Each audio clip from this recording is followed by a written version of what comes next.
अस्सलाम वालेकुम dear viewers, कैसे हैं आप लोग। This is professor Mohammad Afsal. Guys, आप लोग देख रहे हैं मेरा यूट्यूब चैनल। तो आप लोगों का वेलकम है जी इस चैनल पे। जो वेरी फर्स्ट टाइम देख रहे हैं, सब्सक्राइब कर दें, बेल आइकन प्रेस कर दें, ऑल नोटिफिकेशंस पे क्लिक कर दें। इस वीडियो को लाइक सभी ने करना है और अच्छे वाला कमेंट भी करिएगा और इसका लिंक जहाँ जहाँ शेयर कर सकते हैं वो करिएगा। इसके अलावा फर्दर नोटिफिकेशंस के लिए मैंने यूट्यूब ऑडियंस के नाम से एक ग्रुप बनाया हुआ है। नीचे डिस्क्रिप्शन में इस ग्रुप का लिंक है, आप इस लिंक के ऊपर क्लिक करके ग्रुप में ज्वाइन हो सकते हैं। अगर किसी ने ऑनलाइन क्लास पढ़नी है तो मैंने नीचे डिस्क्रिप्शन में अपना नंबर शेयर कर दिया हुआ है, आप उस पर क्लिक करके तो आप उस पर मुझे व्हाट्सएप मैसेज कर सकते हैं और व्हाट्सएप कॉल ना करिएगा, बिकॉज मेरे पास टाइम नहीं होता, मैं बिजी होता हूँ। तो गाइज, इसके अलावा मैंने सारे सोशल मीडिया प्लेटफॉर्म्स के जो लिंक्स हैं वो नीचे शेयर कर दिए हुए डिस्क्रिप्शन में, तो आप लोग जो है वहाँ पर भी मुझे फॉलो कर सकते हैं। स्पेशली फेसबुक पे चौधरी सुरखाब अहमद वाली आईडी है, उसमें जो है मुझे फॉलोअर्स की ज़रूरत भी है, तो उसका वो आपके डिस्प्ले पे आ भी रही है। आपने ये सर्च करके फेसबुक पे मुझे फॉलो कर लेना, वहाँ पर भी होपफुली आपको अच्छा कंटेंट देखने को मिलेगा। तो गाइज, चलते हैं अपने लेक्चर की तरफ। तो डियर व्यूवर्स, चैप्टर नंबर 8 हमने स्टार्ट किया हुआ है। लेक्चर नंबर 6 है उसका, प्रेपरेशन ऑफ अल्केन्स। देखें, अल्केन्स की प्रेपरेशन के जो मेथड्स हैं उनमें से पहले 2 मेथड हमने पढ़ लिए थे, आज हमने उससे आगे चलना है। तो अल्केन्स का ये बेसिक इंट्रो है, ये मैं लास्ट टाइम भी आपको बता चुका हूँ, इसको बस आप एक दफ़ा पढ़ लें, इसमें से MCQs आ सकते हैं। अब इसकी प्रेपरेशन के जो हैं टोटल हमारे पास ये 5 मेथड्स हैं। अब इन 5 मेथड्स को देखें तो इनमें से हमने पहले 2 पढ़ लिए हुए हैं। फ्रॉम अनसेचुरेटेड हाइड्रोकार्बन्स पढ़ लिया हुआ है, फ्रॉम अल्काइल हैलाइड्स पढ़ लिया हुआ है। तो फ्रॉम साल्ट्स और मोनोकार्बोक्सिलिक एसिड ये हमने अभी पढ़ना है। तो चलते हैं इस टॉपिक की तरफ। अगर आप अपनी टेक्स्ट बुक देखें तो आपकी टेक्स्ट बुक में ये एक्ट नंबर 3 ये लिखा हुआ है जी, इस तरह से, डिकार्बोक्सिलेशन और मोनोकार्बोक्सिलिक एसिड। अब सबसे पहले तो हमें ये पता होना चाहिए कि ये डिकार्बोक्सिलेशन क्या भला होती है। दूसरे नंबर पे आपको पता होना चाहिए मोनोकार्बोक्सिलिक एसिड्स क्या होते हैं। और इनफैक्ट यहाँ थोड़ी सी मिसप्रिंटिंग है, साल्ट्स ऑफ मोनोकार्बोक्सिलिक होती है बात, जस्ट मोनोकार्बोक्सिलिक एसिड नहीं होती। और यहाँ पर एक वर्ड यूज़ किया गया है कि the mixture of soda lime. ये देखें, सोडा लाइम का वर्ड यूज़ किया गया। सोडा लाइम बेसिकली होता है कि prepared by soaking quick lime calcium oxide with caustic soda solution. मतलब ये है कि सोडा लाइम जो है ये मिक्सचर है कैल्शियम ऑक्साइड का, CaO, calcium oxide plus NaOH, NaOH,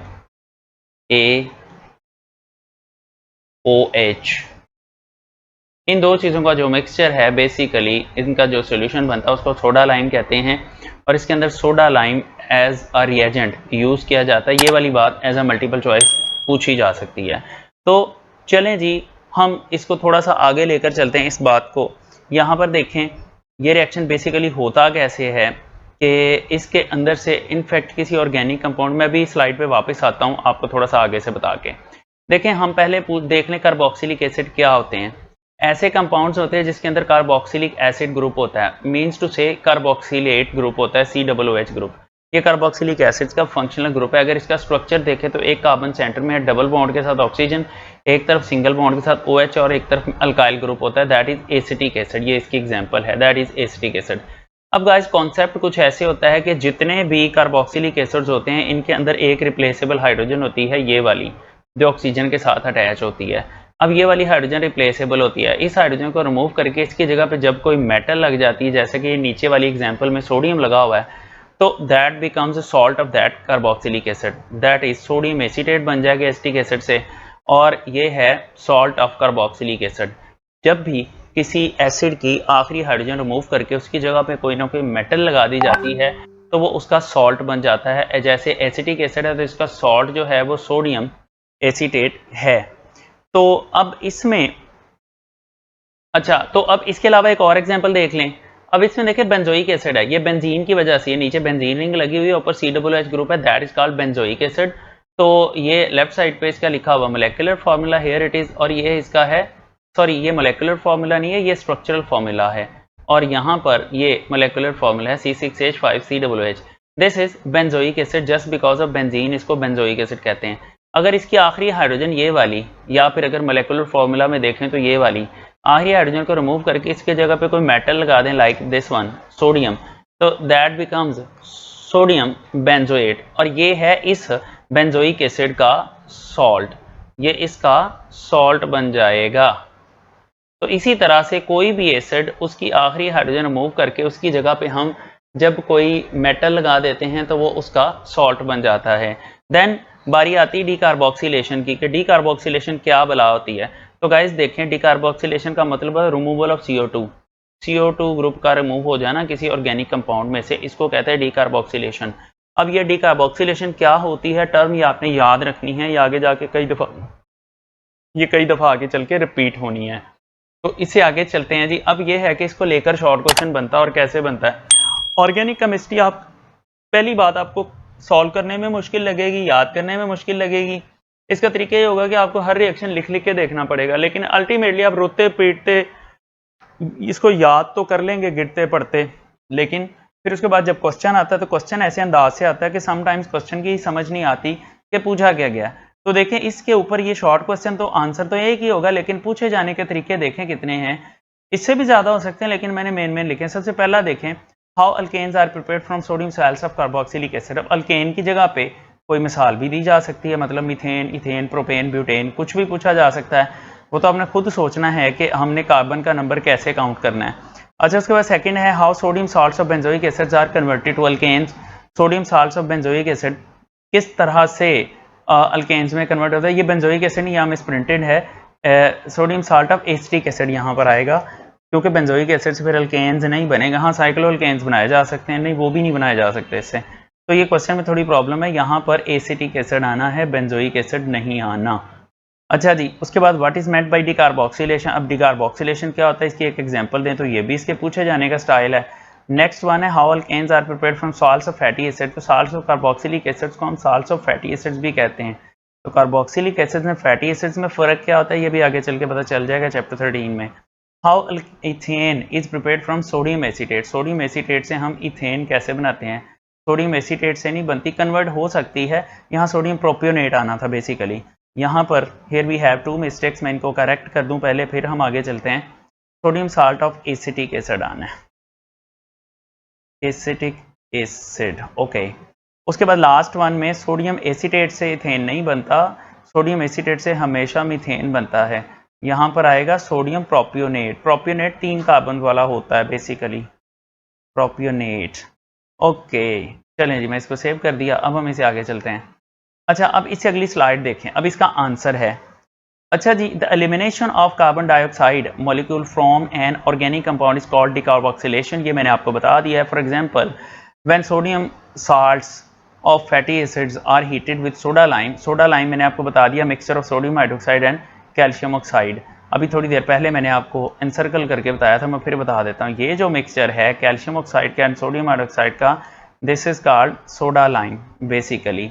carbon dioxide eliminate हो जाती है, इसमें से रिमूव हो जाती है और अल्केन बन जाते हैं। जैसा कि यहाँ पर देखें, ये सोडियम एसीटेट है, सोडियम एसीटेट का COONA और ये ONA मिलके Na और एक Na2 हो जाएगा, और ये कार्बन ये वाली एज इट इज इधर आ जाएगी। कार्बन और ऑक्सीजन, 2 ऑक्सीजन यहाँ पर हैं, तीसरी ऑक्सीजन ये मिल जाती है, और ये टोटल 3 ऑक्सीजन बन जाती है। दे प्रोड्यूस Na2CO3, और फाइनली ये जो हाइड्रोजन रह जाती है, ये हाइड्रोजन यहाँ से इस कार्बन के साथ अटैच हो जाती है, दैट बिकम्स CH4। तो इसमें एक चीज नोटेबल है, the hydrocarbon produced, hydrocarbon basically CH4 produce हुआ है ना, इस प्रोसेस में जो हाइड्रोकार्बन प्रोड्यूस होता है उसके अंदर डिकार्बोक्सिलेशन के नतीजे में कार्बन का एक नंबर कम हो जाता है। लाइक इसमें देखिए, सोडियम एसीटेट में एक कार्बन ये है, सेकेंड कार्बन ये है, जबकि प्रोडक्ट जो बनी उसमें एक कार्बन रहेगी। अब एक कार्बन कम क्यों हो जाती है, क्योंकि वो सोडियम कार्बोनेट बन के इसमें से निकल जाती है, जिसकी वजह से प्रोडक्ट में जो हाइड्रोकार्बन बनता है उसमें एक कार्बन कम होती है रिएक्टेंट की निस्बत। तो अब अगर हमने यहाँ पर मीथेन की बजाय इथेन बनाना हो तो थोड़ा सा पीछे लेकर चलूंगा आपको। ये देखें, अगर आप यहाँ पर सोडियम एसीटेट लेते हैं तो यहाँ पर RH मतलब मीथेन बनेगा, लेकिन अगर आप 2 कार्बन वाला हाइड्रोकार्बन बनाना चाहते हैं तो उसमें डेफिनेटली आपको रिएक्टेंट वाली साइड पे 3 कार्बन वाला कार्बोक्सिलेट आयन लेना पड़ेगा। लाइक ये देखिए, ये रिएक्शन जब होता है तो ये O सोडियम और ऑक्सीजन ये इतना मिलके दे विल प्रोड्यूस Na और Na, ये Na2CO3 बन जाएगा, और ये जो हाइड्रोजन है ये आके डायरेक्ट इस कार्बन के साथ लग जाती है, ये CH2 से CH3 हो जाता है, तो ये इथेन बन जाता है। यहाँ 4 कार्बन वाला कंपाउंड लेंगे तो यहाँ पर फिर 3 कार्बन वाला हाइड्रोकार्बन बन जाएगा। तो चलते हैं हम थोड़ा सा इससे आगे। तो ये तो एक मेथड होगा। अभी इससे नेक्स्ट मेथड जो है बेसिकली कोब्स इलेक्ट्रोलाइटिक मेथड है। अब कोब्स इलेक्ट्रोलाइटिक मेथड को यहाँ अभी आप छोड़ दें, करना ज़रूर है, अभी नहीं करना। इनफैक्ट कोब्स इलेक्ट्रोलाइटिक मेथड एक ऐसा मेथड है जिससे अल्केन, अल्कीन, अल्काइन तीनों तरह के हाइड्रोकार्बन प्रिपेयर हो जाते हैं। तो हम जब अल्केन्स पढ़ चुके होंगे, अल्कीन्स पढ़ चुके हैं, जब हम अल्काइंस पे जाएंगे तो मैं वहाँ बताऊँगा कि इस एक मेथड से हम तीनों कैसे बना सकते हैं। इसको अभी आप स्किप कर दें, अभी आप अपनी टेक्स्ट बुक से इसको छोड़ दें, लेकिन क्रॉस ना करिएगा, ये हमने करना है, बाद में करेंगे। अच्छा जी, इससे अगले मेथड पे जाते हैं तो वह फ्रॉम कार्बोनाइल कंपाउंड्स। अब कार्बोनाइल कंपाउंड्स जो होते हैं, कार्बोनाइल कंपाउंड्स बेसिकली क्या होते हैं, पहले हम इसकी बात कर लें, फिर मैं आपको इस स्लाइड पे वापस लाता हूँ। देखें, हमारा चौथा मेथड है bye reduction of carbonyl compound. तीसरा हमने ड्रॉप किया है, तो ये चौथा नहीं, तीसरा पड़ा है, चौथा ड्रॉप किया, ये तो पांचवा हुआ ना फिर। अच्छा जी, by reduction of carbonyl compounds हम चौथे नंबर पे पढ़ रहे हैं, तो मैंने फोर्थ लिख दिया। देखें, the compounds containing aldehydes and ketones are as a functional group are called carbonyl compounds. ऐसे कंपाउंड जिनके अंदर एल्डिहाइड्स एंड कीटोन्स होते हैं उनको हम कार्बोनाइल कंपाउंड्स कहते हैं। अब एल्डिहाइड्स एंड कीटोन्स क्या होते हैं वो देख लें। एल्डिहाइड्स एंड कीटोन्स, यहाँ पर देखें जो मैंने लेफ्ट साइड पर स्ट्रक्चर बनाया है वो कीटोन्स का स्ट्रक्चर है। मतलब देखें, कार्बन के साथ डबल बॉन्ड के साथ ऑक्सीजन और राइट लेफ्ट पे सिंगल बॉन्ड बना हो, इसको कार्बोनाइल कंपाउंड कहते हैं। अगर इधर भी कार्बन आ गई है, इधर भी कार्बन आ गई है, तो ये होगा कीटोन। लेकिन अगर ऐसा है कि ये कार्बोनाइल ग्रुप है इतना इतना, इस कार्बोनाइल ग्रुप के अंदर अगर एक तरफ हाइड्रोजन है लेकिन दूसरी तरफ नहीं है, दूसरी तरफ कार्बोनाइल ग्रुप आ गया, कार्बन आ गई है, अल्काइल ग्रुप आ गया, तो हम इसको फिर नाम दे देते हैं जी ये एक एल्डिहाइड है। तो एल्डिहाइड का फार्मूला CHO कंसिडर किया जाएगा, ये वाला, जबकि कार्बोनाइल का जो फार्मूला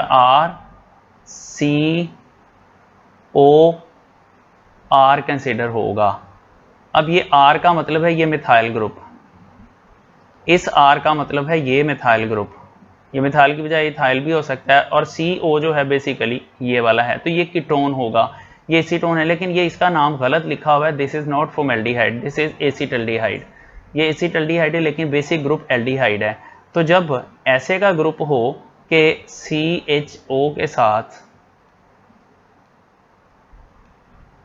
ये रिप्रेजेंट किया जाए तो ये एल्डिहाइड होता है, लेकिन RCOR हो तो ये कीटोन होता है, ये फंक्शनल ग्रुप होते हैं। लेकिन अब जब हम इनके रिडक्शन करवाते हैं तो रिडक्शन में दो तरह के कैटलिस्ट यूज होते हैं।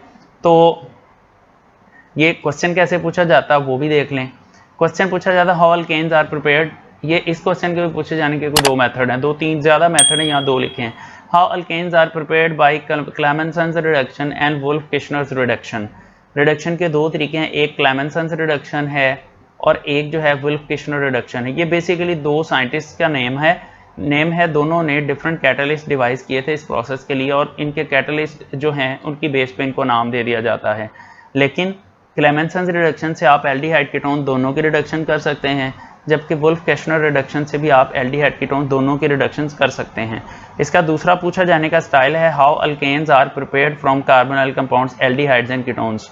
तो अब अल्केन्स की जगह पे आपको कोई मिसाल भी दी जा सकती है। याद रखें, इस मेथड में हम एक कार्बन वाला जो है अल्केन प्रिपेयर नहीं कर सकते, हमें एक से ज़्यादा कार्बन वाले 2, 3, 4 कार्बन वाले अल्केन्स प्रिपेयर किए जाते हैं। मतलब इथेन, प्रोपेन, ब्यूटेन एट्सेट्रा वो हम प्रिपेयर कर सकते हैं। तो देखें ये रिएक्शन कैसे होता है। अब इसके अंदर जो यूज़ किया गया, ये पहले एग्जांपल दे दी गई है जी क्लेमेंसन्स रिडक्शन की। ये बेसिकली क्लेमेंसन्स कैटलिस्ट है, ये जो करते क्या, जिंक अमलगम, ये जिंक और मरकरी। देखिए, जब भी मरकरी किसी मेटल के साथ अटैच होती है तो उसको हम नाम देते हैं अमलगम का। जिंक के साथ मरकरी लगी है तो जिंक अमलगम। अगर यहाँ कॉपर के साथ मरकरी लग जाती तो कॉपर अमलगम हो जाता, सोडियम के साथ लग जाती सोडियम अमलगम हो जाता। इसको हम मिक्स करते हैं HCl के साथ, ये एज ए कैटलिस्ट यूज़ होते हैं। और ये वाली बात बड़ा इंपॉर्टेंट मल्टीपल चॉइस भी है कि जी आप बताएं कि क्लेमेंसन्स रिडक्शन में कैटलिस्ट कौन सा यूज़ होता है। ये तो बड़ा प्रोमिनेंट मल्टीपल चॉइस क्वेश्चन है। तो गाइज इसका मेथड बड़ा ही आसान है। एटॉमिक हाइड्रोजन इसमें यूज़ होती है। अब एटॉमिक हाइड्रोजन का मतलब है इनका हाइड्रोजन एटम्स का आपस में बॉन्ड नहीं बना होता। अगर हाइड्रोजन का ये जो 2 है यहाँ लगा है तो ये मोलिकुलर हाइड्रोजन है, दैट मीन्स इनका आपस में बॉन्ड बना हुआ है। लेकिन अगर ऐसे लिखा हो 2H, इसका मतलब होता है इन दो हाइड्रोजन्स का आपस में बॉन्ड नहीं बना हुआ, ये एटॉमिक हाइड्रोजन है जबकि ये मोलिकुलर हाइड्रोजन है। तो एटॉमिक हाइड्रोजन मोर रिएक्टिव होती है मोलिकुलर हाइड्रोजन की निस्बत, तो ये रिएक्शन स्लो होता है, इसलिए हमें ज़्यादा रिएक्टिव हाइड्रोजन यूज़ करना पड़ती है, तो हम एटॉमिक हाइड्रोजन यूज़ करते हैं। तो गाइस होता क्या, सबसे पहले ये वाला बॉन्ड ब्रेक होता है। अब ये वाला बॉन्ड ब्रेक हुआ तो इसमें से ऑक्सीजन रिमूव हो गई, removal of oxygen basically reduction होता है, यहाँ पर इसकी रिडक्शन हो गई, हमने ऑक्सीजन इसमें रिमूव कर दी। इसके साथ ही यहाँ से दो हाइड्रोजन आके यहाँ अटैच हो जाएंगे, तो ये अकेला C नहीं CH2 हो जाएगा, तो ये देख लें CH2 हो गया, ये प्रोपेन में कन्वर्ट हो गया। तो पहले इसके अंदर ऑक्सीजन रिमूव होती है तो ये रिडक्शन होती है, बाद में इसमें हाइड्रोजन ऐड होती है तो फिर से रिडक्शन होती है, तो हमारा प्रोपेन बन जाता है। तो याद रखिएगा वोल्फ-किर्चनर रिडक्शन वो होती है जिसके अंदर कैटालिस्ट जो है वो जिंक अमलगम और HCl का कॉम्बिनेशन होता है, और हम जो क्लेमेंसन रिडक्शन है इससे एल्डिहाइड कीटोन दोनों की रिडक्शन कर सकते हैं अल्केन्स की प्रिपरेशन के लिए। इसे नेक्स्ट आ जाता है रिडक्शन ऑफ एल्डिहाइड, इसको हम नाम दे देते हैं जी वोल्फ-किर्चनर रिडक्शन। तो यहाँ पर ये नेम गलती से प्रिंटेड है, ये नेम आप सही कर लीजिएगा, ये नेम जो है ये एसिटाल्डिहाइड है, ये फॉर्मेल्डिहाइड नहीं है। अब मैं इसको करेक्ट करने जाऊंगा तो मुझे पेंट में जाके करना पड़ेगा, तो वो लंबा चक्कर है, आप खुद ही करेक्ट कर लें, दिस इज एसिटाल्डिहाइड। अच्छा गाइस, तो जब एसिटाल्डिहाइड की हम रिडक्शन करवाते हैं तो रिडक्शन फिर उसी तरीके से होती है, लेकिन पहले मैं आपको कैटलिस्ट के बारे में बता दूं। इसका जो कैटलिस्ट होता है वो KOH in the presence N2H4, this is hydrazine at 200 degree, this is another MCQ, ये भी MCQ है। इस कैटलिस्ट को हम बेसिकली नाम दे देते हैं वोल्फ-किर्चनर कैटलिस्ट, ये वोल्फ-किर्चनर कैटलिस्ट है, और ये वाली बात MCQ है। और रिमेंबर दैट कि जिस तरह से क्लेमेंसन कैटलिस्ट जो है वो यूज़ होता है एल्डिहाइड कीटोन दोनों के रिडक्शन के लिए, इसी तरह से वोल्फ-किर्चनर जो है ये कैटलिस्ट भी यूज़ होता है एल्डिहाइड कीटोन दोनों के रिडक्शन के लिए। इसके अंदर भी एटॉमिक हाइड्रोजन यूज़ करते हैं, ये वाला बॉन्ड ब्रेक होगा, यहाँ से पहले ऑक्सीजन का रिमूवल होगा, और ये जो ऑक्सीजन है यहाँ से दो हाइड्रोजन लेके वाटर प्रोड्यूस कर देगी, एंड गाइस ये जो बाकी की दो हाइड्रोजन बचेंगी वो इस कार्बन के साथ अटैच हो जाएंगे, और ये CH से CH3 हो जाएगा, और ये फिर इथेन में कन्वर्ट हो जाता है। तो इस तरह पहले ऑक्सीजन का रिमूव होना ऑक्सीडेशन और रिडक्शन, और फिर हाइड्रोजन का ऐड होना भी रिडक्शन। तो हम इससे आगे चलते हैं, फ्रॉम ग्रिग्नर्स रिएजेंट। ग्रिग्नर्स रिएजेंट से बेसिकली ये जब हम प्रिपेयर करते हैं तो पहली बात इसको हम ग्रिग्नर रिएजेंट का नाम क्यों देते हैं, इसमें क्वेश्चन भी ऐसे ही पूछा जाएगा। लेट मी चेक, मेरा ख्याल ये आखिरी स्लाइड है। हाँ, alkanes are prepare from Grignard's reagent. Alkanes जो है ग्रिग्नर रिएजेंट से कैसे प्रिपेयर होते हैं, मैं पहले बता दूं ग्रिग्नर्स रिएजेंट बेसिकली होता क्या है। देखें, एक साइंटिस्ट था, हिज नेम वाज विक्टर ग्रिग्नर, ये आपने बेसिकली इसकी डिटेल पढ़नी है चैप्टर नंबर 10 में जाके, आपने चैप्टर नंबर 10 में जाके इसकी डिटेल पढ़नी है। तो साइंटिस्ट का नाम था विक्टर ग्रिग्नर। गाइस, विक्टर ग्रिग्नर ने 1900 में ये एक्सपेरिमेंट किया कि इसने अल्काइल हैलाइड को अल्काइल मैग्नीशियम हैलाइड्स में कन्वर्ट कर दिया। अल्काइल मैग्नीशियम हैलाइड, उसने क्या किया, अल्काइल हैलाइड का रिएक्शन करवाया मैग्नीशियम के साथ। अब अल्काइल हैलाइड होते क्या हैं ये आपको चैप्टर 10 में जाके मैंने बड़ी डिटेल में पढ़ाना है। अल्काइल हैलाइड का इसने मैग्नीशियम के साथ रिएक्शन करा तो मैग्नीशियम ने इन दोनों को जुदा किया और दरमियान में एडजस्ट होगी। अल्काइल हैलाइड से ये बन गया अल्काइल मैग्नीशियम हैलाइड, तो मैग्नीशियम इनके दरमियान कबाब में हड्डी बन के आ गई। R stands for alkyl group, X stands for halogens, और मैग्नीशियम का आपको पता है हैलोजेंस मतलब chlorine, fluorine, bromine, iodine. R का मतलब है अल्काइल ग्रुप, मतलब methyl, propyl, ethyl, butyl etcetera. तो बच्चों अब ये जो है इससे थोड़ा सा आगे चलते हैं, तो देखें ये क्वेश्चन पूछा कैसे जा सकता है। तो इसके पूछे जाने का एक स्टाइल तो यही है कि how alkanes are prepared from Grignard's reagent. तो अल्केन्स लिखा है तो इसकी जगह पे आप मिथेन भी कह सकता है, वो आपसे इथेन भी कह सकता है, प्रोपेन भी कह सकता है, या दूसरा इससे रिवर्स हो जाएगा how Grignard reagents are converted to alkanes. यहाँ पर भी अल्केन्स की जगह पे आप मिथेन, इथेन, प्रोपेन व्हाटएवर कुछ भी पूछा जा सकता है। तो आगे देखें, ये सिंपल सा रिएक्शन है गाइस, ये रिएक्शन बहुत ईजी है। इसमें होता क्या है बेसिकली कि ये मैग्नीशियम पॉजिटिव और ये कार्बन नेगेटिव है, इस कार्बन के नेगेटिव चार्ज इस पॉजिटिव हाइड्रोजन को यहाँ से रिमूव कर लेता है, और इसी तरह से ये जो OH ग्रुप है इसका नेगेटिव चार्ज इस मैग्नीशियम पे अटैक कर देता है। जब ये इस मैग्नीशियम पे अटैक करता है तो इधर से ये बॉन्ड टूटेगा, इधर से ये बॉन्ड टूटेगा, ये हाइड्रोजन जो है CH3 के साथ मिलकर इसको CH4 में कन्वर्ट कर देगा, और ये एसिड की प्रेजेंस में और ईथर की प्रेजेंस में होता है, ड्राई ईथर की प्रेजेंस में। तो यहाँ पर ये मैग्नीशियम ब्रोमाइड से ये बन जाता है बेसिक मैग्नीशियम ब्रोमाइड, क्योंकि ये OH ग्रुप भी जाके इस मैग्नीशियम के साथ लग चुका होता है। तो दिस इज मीथेन। अगर हम इथेन प्रिपेयर करना चाहते हैं तो हमने यहाँ पर इथाइल मैग्नीशियम ब्रोमाइड ले लेना है। रिएक्शन का मैकेनिज्म सेम है कि ये जो C कार्बन के ऊपर नेगेटिव चार्ज है इस पॉजिटिव हाइड्रोजन को रिमूव करवाता है। ये जो नेगेटिव OH ग्रुप है ये मैग्नीशियम के साथ अटैच हो जाता है, इधर से ये वाला बॉन्ड टूट जाएगा, इधर से ये वाला बॉन्ड टूट जाएगा और एज ए रिजल्ट ये CH2 CH3 में कन्वर्ट हो जाएगा। तो ये बन जाएगा इथेन। और ये जस्ट मैग्नीशियम ब्रोमाइड था पहले, अब इसके साथ OH ग्रुप भी लग गया तो ये मैग्नीशियम ब्रोमाइड से हो गया बेसिक मैग्नीशियम ब्रोमाइड। तो बच्चों ये था आज का लेक्चर।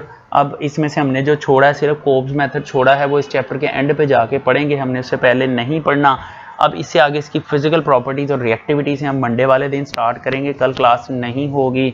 तो बाकी गाइस जो वेरी फर्स्ट टाइम देख रहे हैं सब्सक्राइब कर दें, बेल आइकन प्रेस कर दें, ऑल नोटिफिकेशंस पे क्लिक कर दें, इस वीडियो को लाइक करें, अच्छे वाला कमेंट करें। और आप लिंक दूसरे लोगों में शेयर नहीं करते, आपको चाहिए कि आप जहाँ जहाँ से देख रहे हैं अपने कॉलेज के सारे क्लास फेलोज को ये शेयर करें। तो इतना देखें, कह लें कि पॉजिटिव होना अच्छा नहीं होता, अगर आपकी वजह से किसी का फ़ायदा हो जाता है तो आप कर दिया करें। नंबर तो हर बंदे ने अपनी मेहनत करके लेने, तो जेलसी का फैक्टर छोड़ दें। आप लोग अपने क्लास फेलोज में इसका लिंक शेयर करें ताकि उनको भी अच्छी ऑर्गेनिक केमिस्ट्री जो है वो समझने को मिले। तो बाकी डिस्क्रिप्शन का चक्कर एक ज़रूर लगा लीजिएगा। अपना ख्याल रखिएगा। Thank you so much. अल्लाह हाफिज़।